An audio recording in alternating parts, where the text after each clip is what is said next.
Hey viewers, my name's Cara. I'm your host for Tuesdays on the Pagan Perspective, and this week we're talking about labels.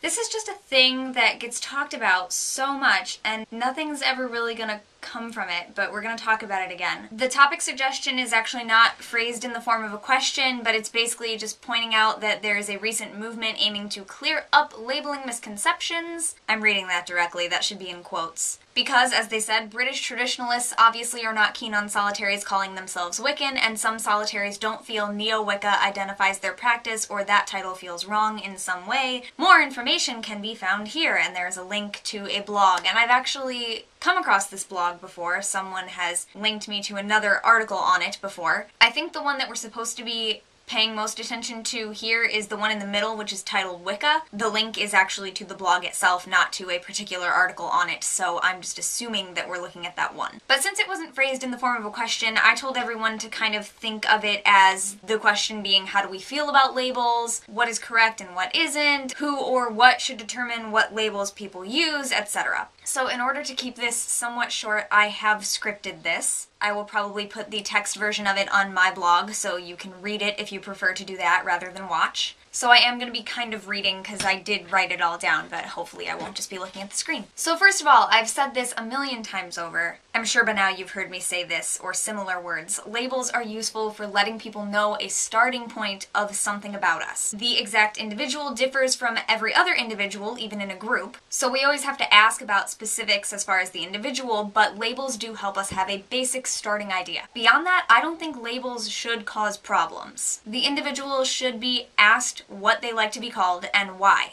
It's up to each person to decide. It's not up to anyone else to tell them. Before I go any further, now I will address the elephant in the circle. Hey Frank, how are the kids? Good. Now I will address the thing you're all itching to hear me talk about. I call myself a solitary, eclectic Wiccan witch, and I'm not initiated into a traditional coven. How?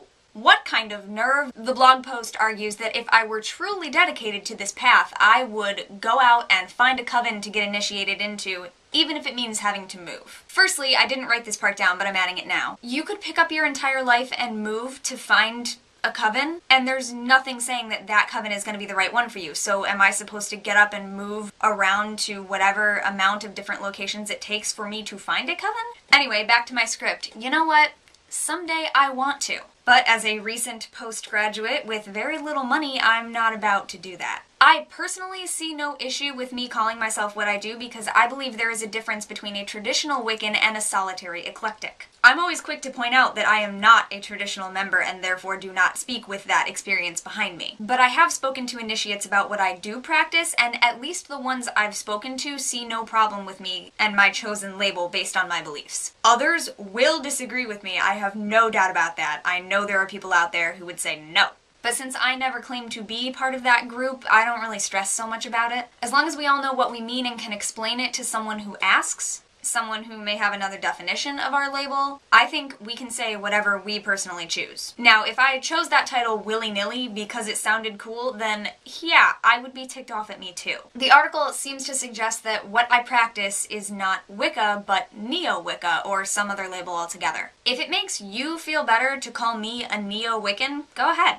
The weird thing is, a lot of the people throughout the years who have urged me to stop calling myself Wiccan are other non-initiates who believe similarly to me, but who agree that only traditional initiates can use the label. The difference is that I don't let that stop me from calling myself what I want, and just explaining it. Like I said, you can call me whatever you need to call me to feel comfortable. I also just say I'm pagan a lot of the time because it's quicker to say. If a label seems wrong to you, don't use it. Even if someone else may use it to define you, or even if it means essentially the same thing as the label you've chosen. Say what you like. If a label speaks to you and you have a strong reasoning for using it, you should be able to do so. Likewise, if no label seems right, you shouldn't feel pressured to have to use a label at all. A lot of people these days are going more towards the non-label idea and just talk about who they are, what they like, and so on, instead of feeling the need to say, I am a fill in the blank. I think it's helpful if we all have a basic definition for things because, like I said, knowing someone's preferred label is a starting off point for knowing something about them. But I think we all need to remember that not everyone uses labels in the same way. So we should always take them as just a basic starting off point. And beyond that, we have to ask the individual about their individual characteristics. Or you don't have to, but if you really want to know more, then you should just ask.